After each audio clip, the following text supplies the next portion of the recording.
The sun was just beginning to slip behind the mesas when Clara Jennings heard the first scream. It came from the far end of town, sharp, frightened, and followed by the pounding of hooves. She froze mid-step on the schoolhouse porch, chalk still on her fingers, and turned toward the main street. Dust was rising like a ghostly cloud, and then she saw them. 5 riders charging through the sunset glow, their faces hidden by bandanas, guns flashing silver in the dying light. The outlaw gang. For weeks, rumors had reached the little town of Dry Creek. Banks robbed, ranchers murdered, stagecoaches ambushed. And now the terror had found them. "Inside, children, hurry," Clara cried, shoving open the schoolhouse door as the echoes of gunfire rolled closer. The children screamed and scrambled beneath desks, clutching each other as windows rattled from the shock of bullets. Clara slammed the latch, heart hammering. She'd never seen real violence before, only read about it in dime novels. But now it was right outside, the sound of horses, of men shouting, of glass shattering and people crying out. She pressed her back against the door and prayed it would hold. Then, through the din, a voice cut clear, a deep, rough command. "Nobody moves, nobody dies." It wasn't just the words, it was the weight behind them. That voice belonged to a man who'd carried too much sorrow and too many sins. Clara peered through a crack in the shutter and saw him. Tall, broad-shouldered, his black hat shadowing a scar that ran down his jaw. His eyes were the color of the storm that sometimes rolled across the desert, gray and cold, but alive with lightning. Cole Maddox. Every newspaper in the territory had his name printed in black. The leader of the Maddox gang, wanted dead or alive, a killer, a thief, and once, long ago, a hero her breath caught. She knew that face. Years ago, when she was 16, she'd been dragged from a burning wagon by a stranger who whispered, "Run east and don't look back." She had looked back anyway and seen those same gray eyes. Now he was here again. But the man who had saved her life once was the same one now taking lives before her eyes. The gunfire quieted. The outlaws rounded up the townsfolk in front of the bank. One man tried to resist and was struck down. Cole barked orders with precision. He was no drunk bandit. He was a soldier turned wrong, hardened by something deeper than greed. Clara's pulse raced. She couldn't just hide while people were dying. She turned to the children. "Stay here. No matter what you hear, don't come out." Before fear could stop her, she unlatched the door and stepped into the open. Dust swirled around her boots. Her dress clung to her legs. The townspeople were kneeling by the troughs, hands raised. Cole turned as she emerged, his revolver lowering slightly. Their eyes met and the world seemed to stop. "Get back inside," he said roughly, voice low but trembling with something unspoken. "You're scaring the children," Clara replied, her voice steady though her knees shook. "Whatever you came for, take it and go." A flicker passed through his expression, something like pain, recognition, regret. But before either could speak again, one of his men shouted, "Marshal Jennings is on his way." Cole's head snapped up. His eyes went cold again. "Then we take what's his."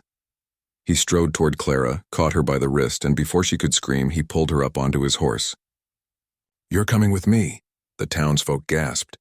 "Let her go," someone shouted, but Cole's voice was final, steel wrapped in heartbreak. "Tell Jennings his daughter's the price for what he did." As the horse thundered away from town, Clara clung to the saddle, her world spinning into chaos. She looked back at Dry Creek, her home fading into the dust, and then at the outlaw who held her fate. His jaw was tight, his eyes full of ghosts. That night, under the rising moon, Clara realized the raid wasn't just about gold or vengeance. It was about something far darker and far more personal. Cole Maddox hadn't come to steal money. He'd come to steal her. The wind bit cold across the open plains as the outlaws rode hard through the night, their horses' hooves striking sparks against the stones.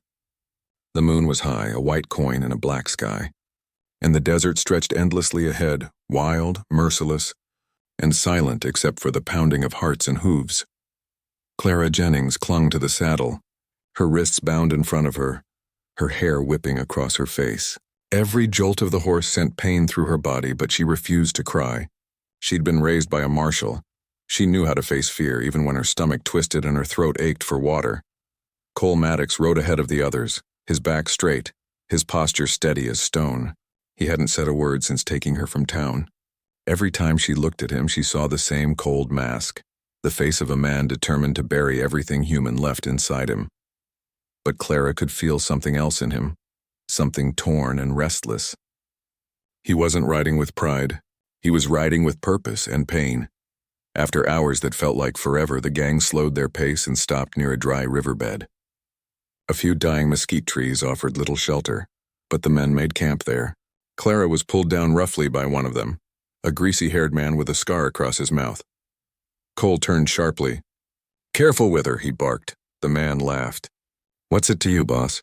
"She's just a hostage." Cole's hand moved faster than sight. The back of his revolver cracked against the man's jaw, sending him sprawling into the dust. "She's under my protection," Cole said, his voice low and deadly. The others said nothing after that. Clara sat near the fire, her wrists still tied, the flames flickering across her pale face. She looked up at Cole as he crouched nearby, cleaning his gun in silence. "Why?" she asked quietly. He didn't look at her. "Why what?" "Why take me? You could have taken money, supplies, but instead you took a schoolteacher." "You think that'll hurt my father?" He gave a dry, bitter laugh. "Your father took something from me once. I'm just returning the favor." She studied his face, the set of his jaw, the shadow in his eyes. "You don't even believe that." For the first time he looked at her directly. His eyes met hers, gray and hollow like a sky after a storm. "You think you know me, Miss Jennings?" "I remember you," she whispered. "You saved my life once. That hit him like a bullet." His hands froze mid-motion. He looked away, exhaling sharply. "That was a long time ago." "But it was you," she insisted. "You told me to run east. You could have let me die." He stood abruptly, the firelight throwing his shadow tall and wild across the sand. "I was a fool back then. I thought I could change what the world made of me. I learned better."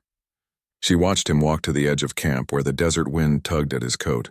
Even in the silence, she could feel the conflict inside him, the pull between vengeance and mercy, between who he'd been and what he'd become. After a while, he returned, a canteen in hand. He knelt beside her and untied her wrists, then offered her the water. "Drink," he said curtly. Clara hesitated, then took it. The water was warm, but it steadied her trembling hands. "You don't have to do this," she murmured. He gave a hollow half-smile. "You don't know what I have to do." When she didn't respond, he added softly, "The law took everything from me. My home, my brother, my life. Now the law's daughter rides with me. That's justice enough." Clara's voice shook, but her words were strong. "That's not justice, Cole Maddox. That's just more loss." He looked at her again, longer this time, as if her words were striking something buried deep within him. Then he turned away, his voice barely above a whisper. "Maybe loss is all I've got left." As the night stretched on, the desert grew colder. The men slept one by one. Cole sat awake, staring into the flames. And though Clara lay with her back to him, she knew he wasn't the monster he pretended to be, because she heard him whisper to the fire when he thought no one was listening. "I told myself I'd never hurt her. God help me, I still mean it." The desert dawn came slowly, brushing pale light across the canyons and cliffs. The Maddox gang stirred, muttering curses as they kicked cold ashes from the fire. Clara sat against a boulder, her wrists free now, though she knew freedom was only a word to Cole Maddox, a mercy he gave but never meant. She watched him as he saddled his horse, every movement deliberate, every breath tight as if the very act of being alive was punishment. He'd barely spoken since the night before, but his silence said enough. It wasn't the silence of a brute. It was the silence of a man haunted by his own choices. When he turned, she saw it, the tremor in his hands before he tightened his gloves. That small human flaw unsettled her more than his gun ever could. The gang began to argue over their next move. One man, big and loud, spat into the dirt. "We should have taken the gold and left the girl." "She's dead weight." Cole's head snapped up. "You call her that again, you'll be the one buried in that sand." The man sneered. "You're losing your edge, Cole.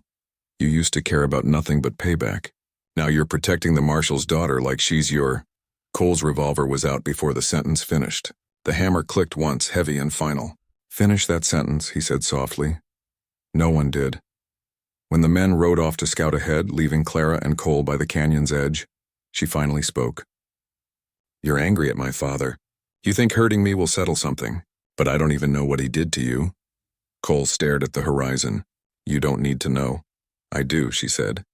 Because if I'm paying for his sins, I deserve to know what they are. His jaw clenched.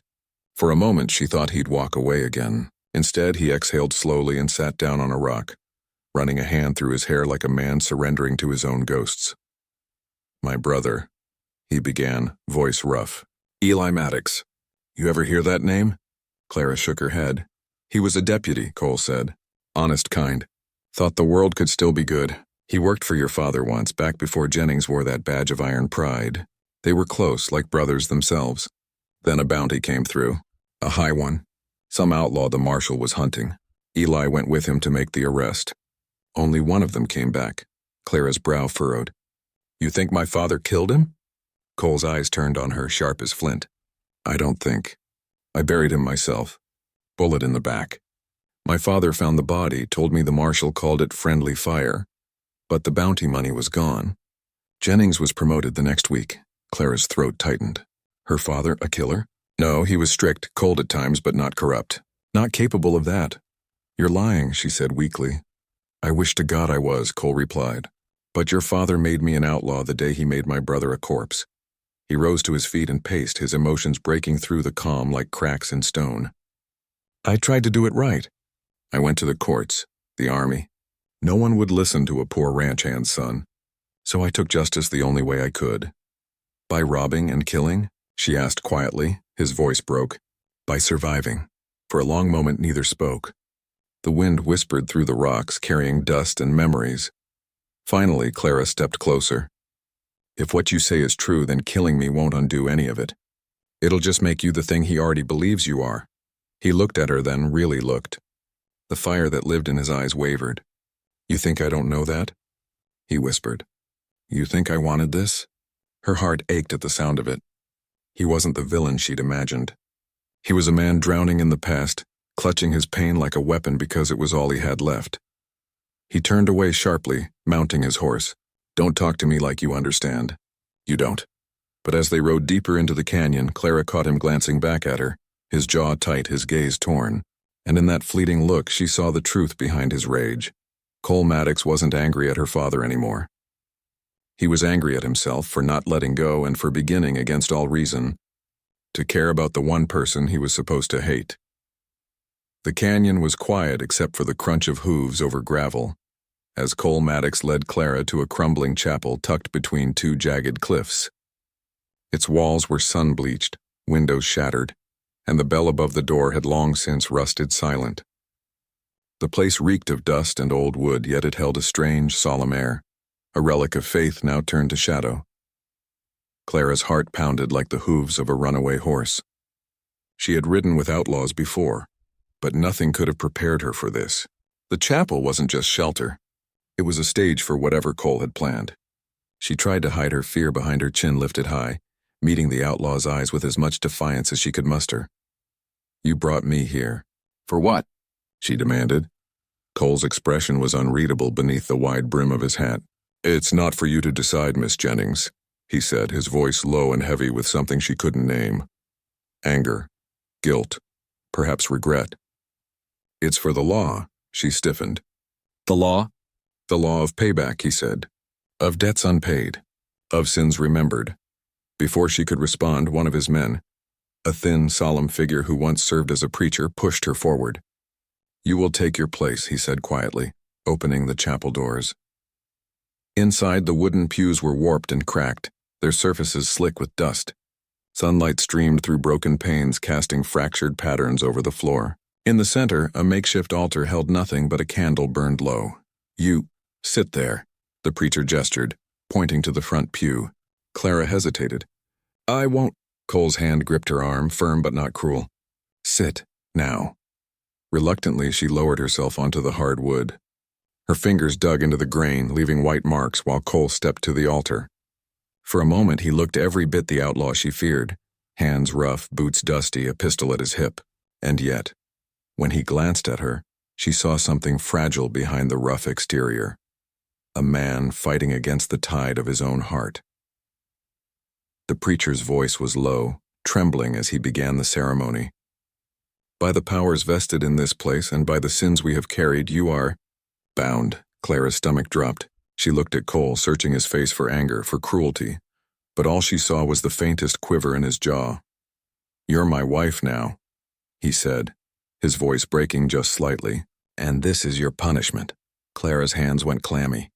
Her heart twisted not with love but with disbelief. "Punishment?" she whispered. "You call this punishment?" "Yes," he said, staring at the floor, then back at her. "Punishment for the sins of men who walked before us. Punishment for what they stole from me, from my family, and punishment for my own failure." She opened her mouth, but no words came. The chapel seemed to shrink around her, the walls pressing closer with dust and shadow. Her defiance, sharp and bright before, faltered under the weight of his sorrow. "Don't misunderstand me," he added, the steel in his voice returning. "I don't mean to harm you. I never did. But the law has debts, and debts must be paid." Clara's eyes filled with unshed tears. She wanted to hate him. She wanted to scream. She wanted to run. But standing there, seeing the raw truth in his eyes, she realized something that terrified her. She didn't want to run from him. The preacher finished the ceremony with a soft murmur, his voice shaking, and stepped back. Cole lowered his hat, looking at her with a mixture of pride and anguish. He reached out a hand, not to strike, not to claim, but to steady her, to show her that whatever this was, it was real. Clara's lips pressed into a thin line. She didn't move toward him. She didn't step away. She simply stared, and in that silence, the first fragile thread of understanding began to form. Cole Maddox, the man the world called an outlaw, the man whose life had been shaped by loss and blood, was trembling under the weight of his own punishment. And she, Clara Jennings, schoolteacher and daughter of a marshal, realized with a hollow ache in her chest that she might be trembling too. The chapel was silent but alive with tension, with unspoken truths, with a bond forged in fire and shadow. The punishment, it seemed, had just begun for both of them. The first morning after the chapel ceremony, Clara awoke to the desert sun scorching the canyon walls. Her wrists were no longer bound, yet she felt trapped all the same. The Maddox camp had settled in a narrow wash, horses tied to scrub brush, a fire smoldering in the center. She moved carefully among the men, who regarded her with a mix of suspicion and reluctant respect. Cole Maddox sat nearby, cleaning his pistols with meticulous care, every movement precise, as though the act of maintaining his weapons could somehow hold back the chaos in his own chest. He glanced at her once, coldly, but she caught a flash of something softer, almost hesitant. Clara realized then that captivity wasn't chains or rope. It was constant proximity to a man who had the power to end her life, but chose not to. She spent the day tending to the camp. She gathered firewood, cooked simple meals, and even helped bandage a scrapped knee of one of the younger outlaws. Each act of kindness drew wary glances from Cole, who paced the edge of the camp, the lines of his face sharp as stone yet softened by a curiosity he could not hide. "Don't think you're earning your freedom," he said when she offered him water. His voice was low, measured, but his eyes lingered on her longer than necessary. "I'm not," she replied, keeping her tone light despite the tension coiling in her stomach. "I'm surviving, same as you." A tense silence fell between them, broken only by the crackle of the fire. Then a rider returned from scouting, bringing news that another posse of lawmen had been seen on the high ridge, tracking the gang. Cole's jaw tightened, and for the first time Clara saw fear in him. Not for himself, but for her. "You'll have to stay close," he said gruffly, mounting his horse. "No wandering off. If they see you alone, you know what that means." Clara followed wordlessly, heart pounding in rhythm with the horse's gallop. She tried not to watch his profile, chiseled and haunted in the morning light, yet she couldn't tear her eyes away. That night, after the posse had passed without incident, Clara huddled near the fire. Cole sat across from her, his coat drawn tight against the cold desert wind. She noticed how he avoided looking at her directly, yet his gaze kept flicking in her direction, betraying a vigilance that was equal parts concern and fascination. "You could run," she said softly, breaking the silence. "No one would stop you," his expression hardened. "And do what? Die in the desert? Or run to your father, who'd condemn me without hearing a word of truth? No, you stay here because I choose it, and because I can't let you go." Clara swallowed hard. "I don't know whether to hate you or—" Her voice trailed off. Cole's eyes flickered, a storm behind their gray depths. "Or what?" She shook her head, suddenly embarrassed by the honesty in her own words. "Or be grateful you didn't kill me." For a long moment he said nothing. Then with a rough exhale he muttered, "Grateful or not, you'll come to understand. There's more at stake here than your anger or mine. There's a life I can't let die because of my mistakes." Days turned into weeks. The initial terror of capture dulled into a strange, uneasy rhythm. Clara began to notice little things. The careful way Cole spoke to the younger outlaws, how he left the best food for her, the subtle ways he protected her from both men and elements. He never touched her roughly, never demanded anything beyond her presence, and yet, every gesture of kindness was framed in punishment, reminders that she was not free, that her life had been swept into the consequences of sins long past. One evening, as they watched the sunset spill gold across the mesas, Clara dared a question. "Why are you like this?" Cole's eyes narrowed, the wind tugging at his coat. "Like what?" "Protective, merciful. Even when I should fear you. Why do you care?" He didn't answer at once. Then he said quietly, almost to himself, "Because you remind me of what I lost, of who I used to be. And every day I see you alive, I hate myself a little less for it." Clara realized then that captivity had shifted its meaning. It was no longer punishment alone. It was a fragile bridge between two broken souls, tenuous and dangerous but undeniably real. For the first time since she'd been taken, Clara felt something stir that went beyond fear, a trembling awareness that the man who held her fate might also hold the key to her own. The desert air was crisp that morning, and the sun cast long, sharp shadows over the canyon floor. Clara woke to the smell of sage and smoke, the outlaws already stirring around the camp. She had grown accustomed to the rhythm of their days, gathering water, tending horses, preparing food, but her mind remained restless, replaying the fragments of conversation she'd overheard and the haunted expressions she'd glimpsed on Cole Maddox's face. She wandered past the fire, brushing her fingers over the worn saddlebags and weapons that lay scattered across the rocks. Her eyes fell on a small leather pouch half buried in dust. Curious, she opened it and discovered an old locket inside. Its surface was scratched and dull, but when she pried it open, she saw a faded photograph. A man and a boy standing side by side, both smiling. Her breath caught. The man's eyes were unmistakable, her father, Marshal Jennings, and the boy. The boy was unmistakably Cole Maddox's younger brother. Clara's hands trembled. Memories of what Cole had told her, the story of his brother's death, the betrayal, the bounty, flashed through her mind. The pieces clicked together with a jolt of horror. Her father, the man she had revered, had been complicit in the death that had turned Cole into an outlaw. Footsteps approached, and she snapped the locket shut, tucking it into her skirt. Cole appeared, his silhouette framed by the canyon light. He was quiet for a moment, watching her with the gray, stormy eyes that had become so familiar and so terrifying. "You found it," he said softly, almost a whisper. Clara's throat went dry. I didn't mean to." "You didn't," he said. "But it's better you know now." She looked at him, searching for the emotion she expected. Anger, revenge, maybe even satisfaction, but found only a raw, aching vulnerability. "Why are you showing me this?" she asked.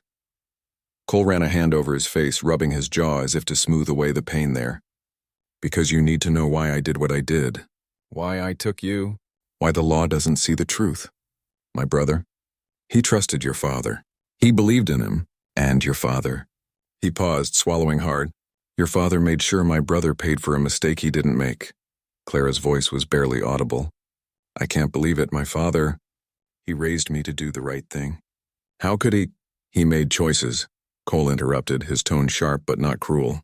"Choices that killed the only family I had left. And now here we are." He gestured vaguely at the canyon around them, at the camp, at the life they were both trapped in. "I thought taking you would punish him, hurt him in a way he'd feel. But every time I see you, I wonder if I'm punishing the right person." Clara's chest ached. The realization was dizzying. Her father's betrayal had created this nightmare, this stolen life.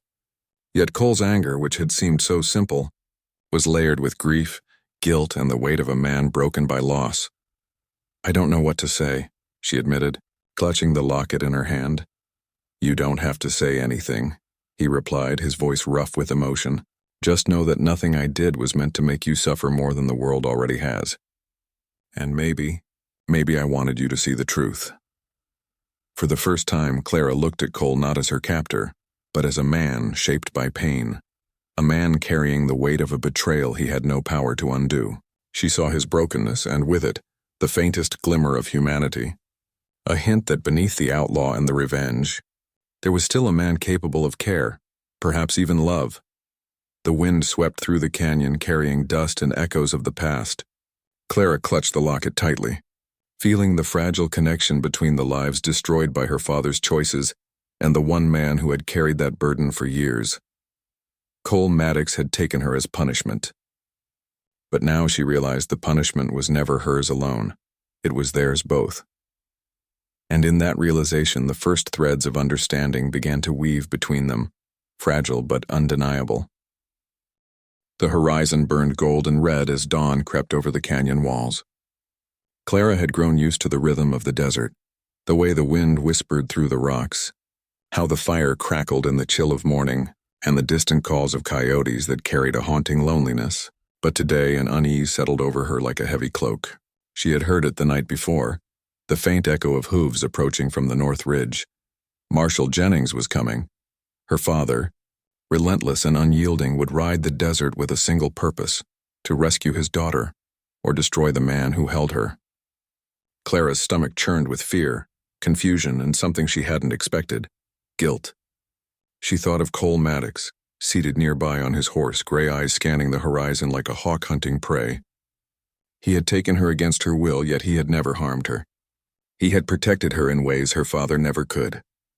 She mounted her horse quietly, careful not to alarm the outlaws, and rode to Cole's side.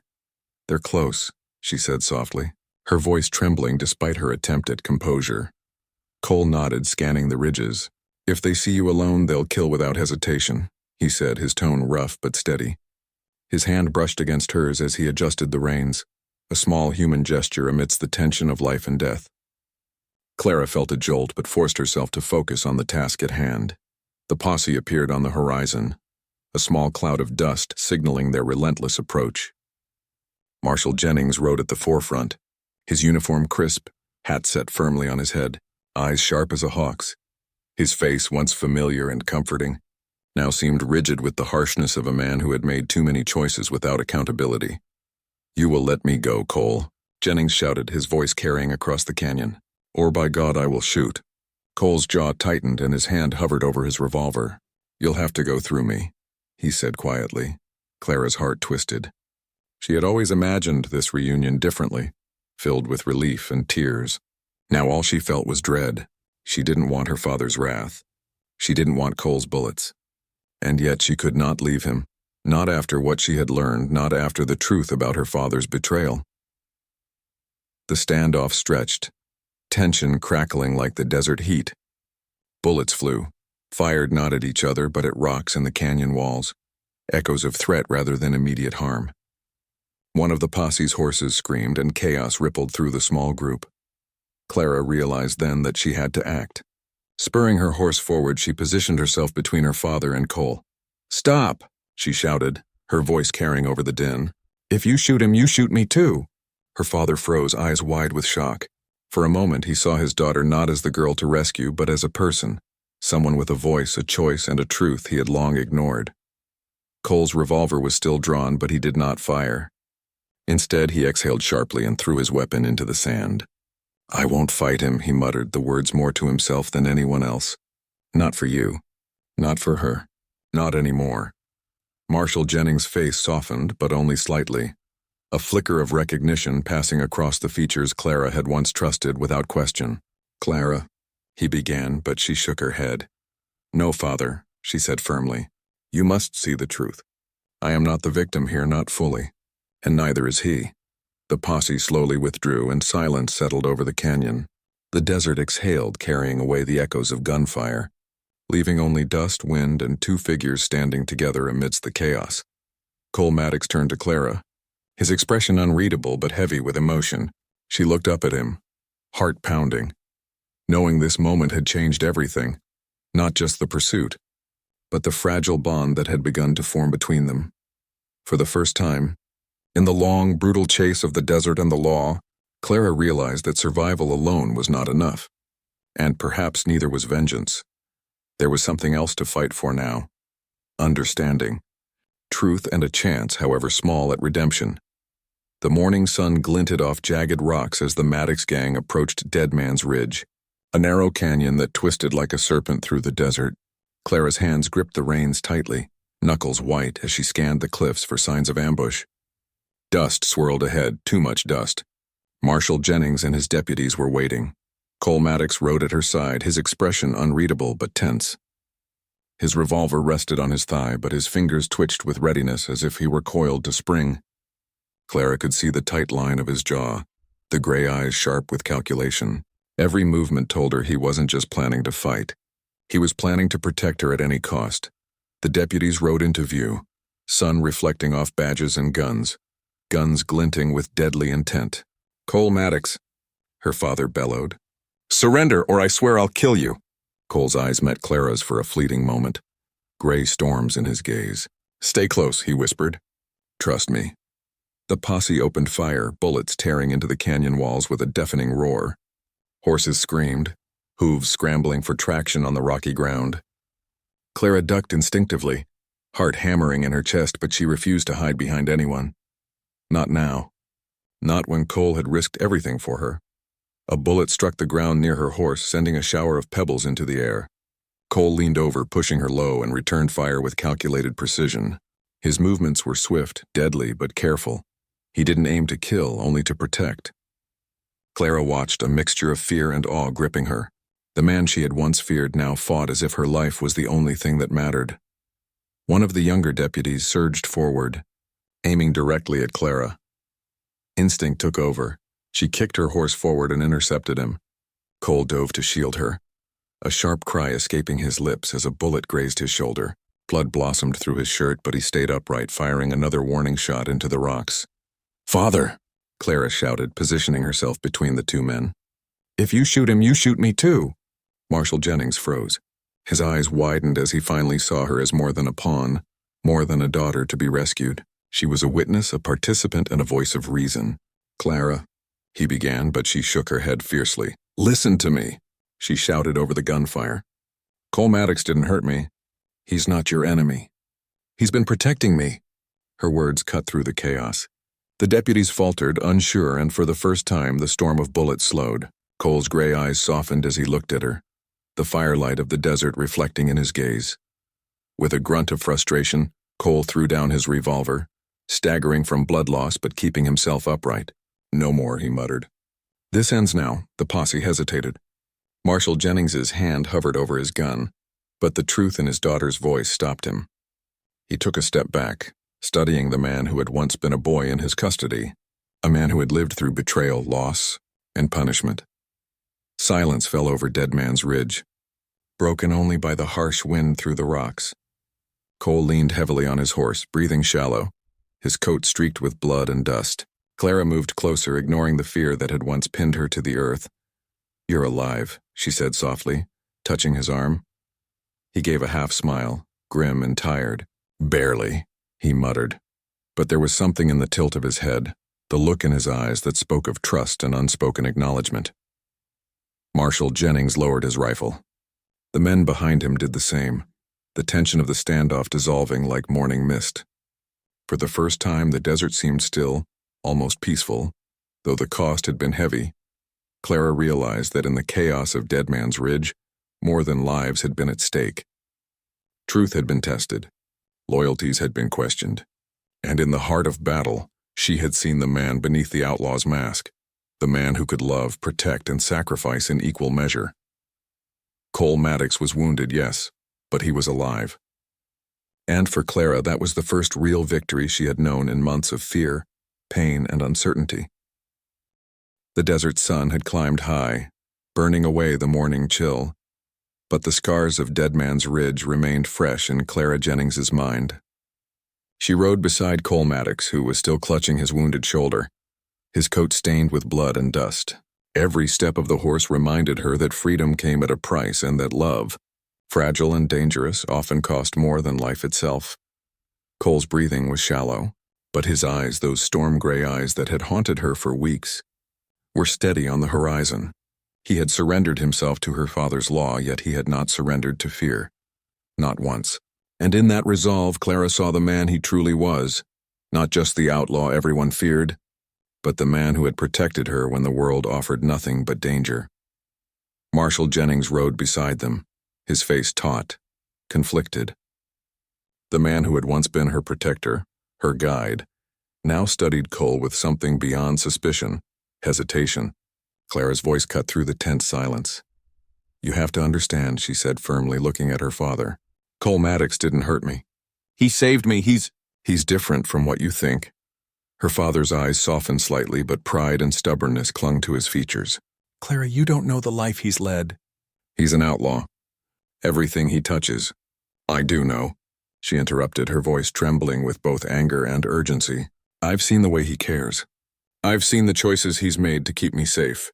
You can't see him as only a criminal anymore. He's more." Cole's hand brushed hers briefly, a small grounding gesture. It spoke of something neither words nor law could convey: connection, trust, and the first tentative stirrings of something deeper. They rode in silence for a few miles, the wind whipping through Clara's hair, until they reached a secluded canyon. Cole dismounted, leaning heavily on his horse. Clara quickly followed, and for a moment, they were alone in the vast expanse of desert. The outlaws gone, the posse a distant echo. Cole looked at her, a mixture of pain, pride, and vulnerability etched across his face. I thought I was done with life," he said quietly. "I thought the world had taken everything from me. But then you—" He stopped, swallowing hard, the weight of his emotions almost too heavy to bear. Clara stepped closer, the warmth of the sun on her face contrasting the chill of the shadow between them. "You're alive," she said softly. "And I'm alive. That's enough for now." He shook his head, the barest smile tugging at his lips. "It's never enough. Freedom, love, they cost more than most are willing to pay. I've lost too much, Clara. I can't give you a life of comfort. I can only give you this," he said, gesturing at the desert, the blood, the survival, and the tenuous bond they shared. Clara reached for his hand, gripping it firmly. "Then I'll pay it with you," she said, her voice steady, unwavering. "Whatever comes, whatever cost, this is the life I choose." Cole's gray eyes searched hers, storm and fire swirling together. He nodded slowly, and for the first time, Clara saw him exhale, release the weight he had carried for years. "Then we face it together," he whispered, the words heavy with promise and surrender. The distant echo of hooves reminded them that the world was still waiting, still demanding justice, still bound by law and vengeance. But for this brief, fragile moment, they had claimed something more important: trust, understanding, and a shared defiance against a world that had tried to break them both. Cole turned to face the canyon walls, the shadows of the cliffs stretching long in the afternoon sun. "We're not safe," he said, his voice rough but resolute. "The law will follow. Others will come for revenge. And the past? It's not done with us." Clara stepped closer, pressing her hand to his chest. "Then we face it, together. I don't care about the past. I care about us." He met her gaze, the storm in his eyes softening into something almost tender. For a moment, the outlaw, the hunted, the broken man seemed human, whole and capable of more than survival.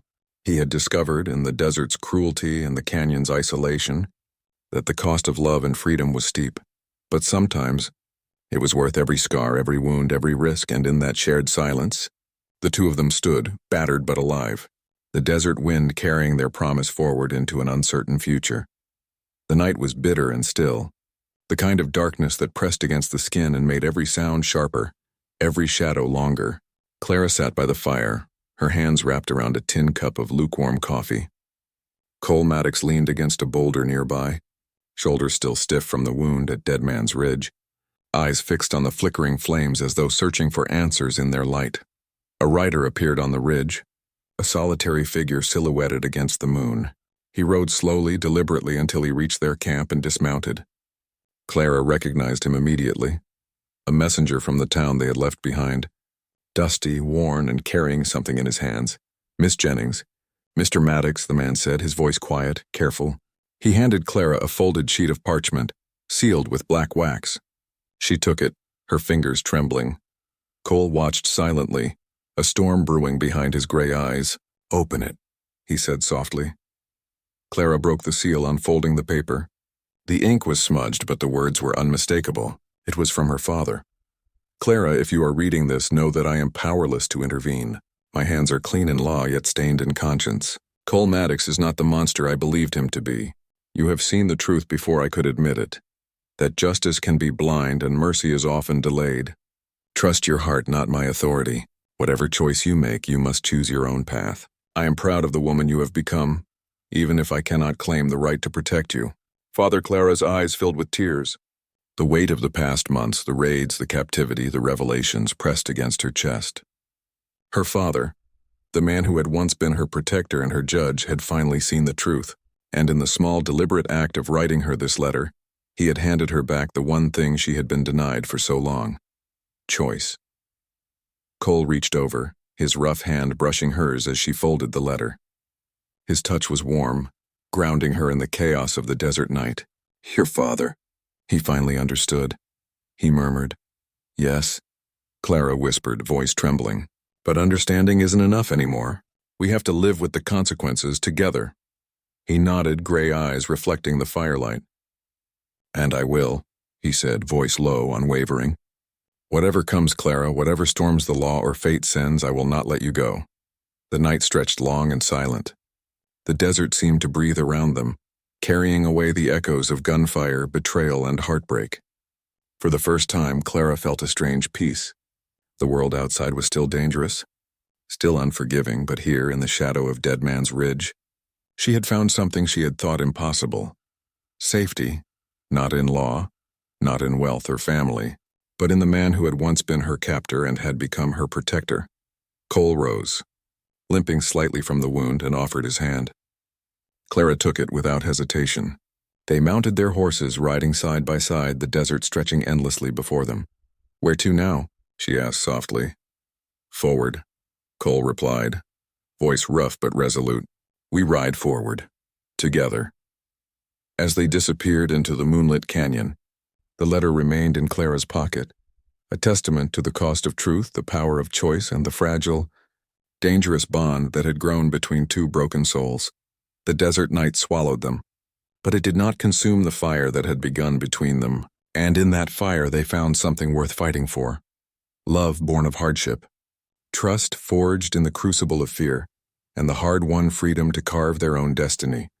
The outlaw and the marshal's daughter, captor and captive, survivor and savior, rode together into a future uncertain, carrying the weight of the past, the scars of the desert, and the undeniable truth that they had chosen each other.